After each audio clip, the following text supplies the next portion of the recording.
নৱম শ্ৰেণী অনুশীলনী 9.2 সামন্তৰিক আৰু ত্ৰিভুজৰ কালি ইয়াৰ 3 নম্বৰ প্ৰশ্নৰ আজি সমাধান কৰিম।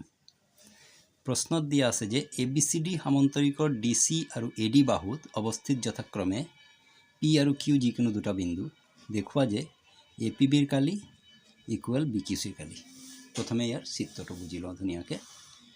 ইয়াত হৈছে যে ABCD এটা সামন্তৰিক। ABCD সামন্তৰিকৰ এই DC বাহুৰ ওপৰত P এটা বিন্দু আৰু AD বাহুৰ ওপৰত Q এটা বিন্দু। এই P বিন্দুৰ পৰা APB ত্ৰিভুজটো বনোৱা হৈছে আৰু Q বিন্দুৰ পৰা BQC ত্ৰিভুজটো বনোৱা হৈছে। এতিয়া আমি ইয়াত প্ৰমাণ কৰি দেখুৱাব লাগে যে ABC ত্ৰিভুজৰ কালি আৰু BQC ত্ৰিভুজৰ কালি এই দুটা ত্ৰিভুজৰ কালি সমান বুলি প্ৰমাণ কৰিব লাগে। তাৰ বাবে প্ৰথমতে আমি ইয়াত দিয়া আছে খিনি লিখি ল'ব লাগিব।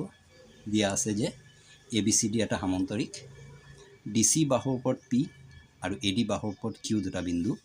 প্ৰমাণ কৰিব লাগে যে APBৰ কালি সমান BQCৰ কালি। তেতিয়াহ'লে প্ৰথমে ইয়াত লিখোঁ যে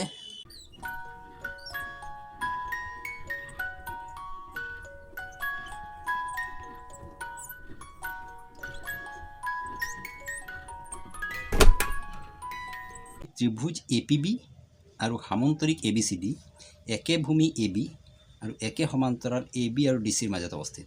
কথাটো হৈছে কি, এইটো হৈছে APB ত্ৰিভুজ। APB ত্ৰিভুজৰ ভূমি হৈছে AB আৰু ABCD সামন্তৰিকৰ ভূমি AB। তাৰমানে এই APB ত্ৰিভুজ আৰু ABCD সামন্তৰিক দুটাৰে সাধাৰণ ভূমিটো হৈছে AB আৰু ইহঁত দুটা এই AB আৰু DC দুটা সমান্তৰালৰ মাজত। আমি জানো যে এটা ত্ৰিভুজ আৰু এটা সামন্তৰিক যদি একে ভূমি আৰু একে সমান্তৰালৰ মাজত অৱস্থিত হয় তেতিয়াহ'লে ত্ৰিভুজৰ কালিটো সামন্তৰিকৰ কালিৰ আধা হয়। এয়া ডেছক্ৰিপশ্যন ভিডিঅ'ত মই বুজাইছিলোঁ, তাৰ লিংকটো মই শ্বেয়াৰ কৰি দিম, চাই ল'ব লাগিলে। তেতিয়াহ'লে আমি ইয়াত কি লিখিব পাৰিম যে যদি এনেকুৱা হয় যে এটা ত্ৰিভুজ আৰু এটা সামন্তৰিক একে ভূমি আৰু একে সমান্তৰালৰ মাজত অৱস্থিত, এতেকে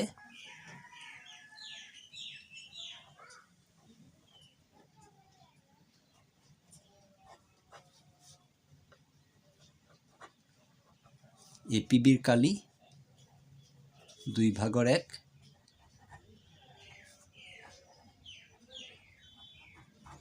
APBৰ কালি 2/1 ABCDৰ কালি সমান।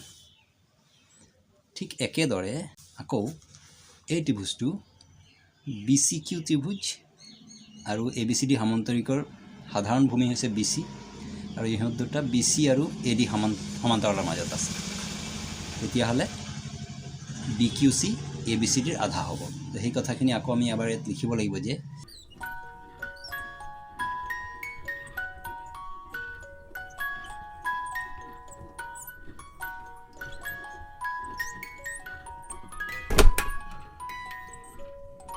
ত্ৰিভুজ BQC আৰু সামন্তৰিক ABCD একে ভূমি BC আৰু একে সমান্তৰাল BC আৰু ADৰ মাজত অৱস্থিত। যদি এনেকুৱা হয় তেতিয়াহ'লে কি হ'ব, এতেকে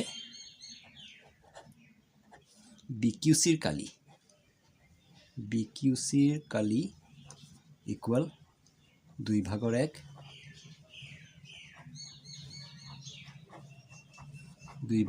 ABCDৰ কালিৰ সমান। BQCৰ কালি 2/1 ABCDৰ কালিৰ সমান। ইয়াক 1 নম্বৰ আৰু ইয়াক 2 নম্বৰ কৰিছোঁ।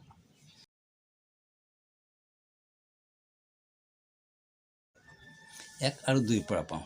1 আৰু 2ৰ পৰা কি পাওঁ? 1 নম্বৰত আমি দেখিলোঁ যে APB ABCDৰ আধা, APBৰ কালি ABCDৰ আধা, আৰু 2 নম্বৰত পালোঁ যে BQCৰ কালি ABCDৰ আধা। তো দুটা যদি একেটা বস্তুৰ আধা হয় তেতিয়াহ'লে সিহঁতে দুটা নিজৰ মাজত ইকুৱেল হ'ব। 1 আৰু 2ৰ পৰা আমি কি পাওঁ যে APBৰ কালি আৰু BQCৰ কালি সমান।